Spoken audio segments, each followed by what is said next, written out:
হিৰুদা নাই। হিৰুদা ৰূপেৰে জনপ্ৰিয় সুগন্ধি পখিলাৰ কবি হীৰেণ ভট্টাচাৰ্যই আমাক এৰি যোৱাৰ 8 বছৰেই হ'ল। 1932 চনৰ 28 জুলাইত জন্মগ্ৰহণ কৰা হিৰুদাই অসমীয়া কাব্য সাহিত্যৰ জগত উকা কৰি অজান দিগন্তলৈ ঢাপলি মেলিছিল 2012 চনৰ 4 জুলাইত। আজিৰ দিনটোত আমি হিৰুদালৈ নিবেদিছোঁ গভীৰ শ্ৰদ্ধা। কুন্দত কটা ভৈৰৱ। আকাশখনত তুলি দিলোঁ কবিতাৰ পতাকা।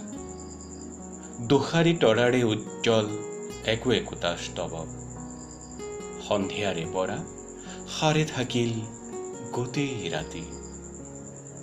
যুৱক তৰাৰ উদ্বেগ পোহৰে মোৰ বুকুৰ ভিতৰতে জাৰি জোকাৰি বিচাৰি ললে আৰু এখন চহৰ, য'ত মই গান শুনো।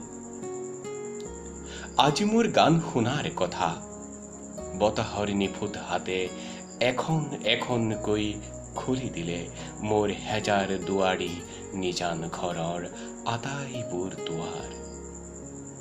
আজি মই গান শুনিম, এটা এটা কৰি শেষ হ'ব চালি ধৰা এই ৰাতিৰ গান, তৰাৰ একোটা উজ্জ্বল স্তৱক। দোকমোকালিৰ উঠোন সেন্দুৰী বুকুত বাজি উঠিব মোৰ কুন্দত কটা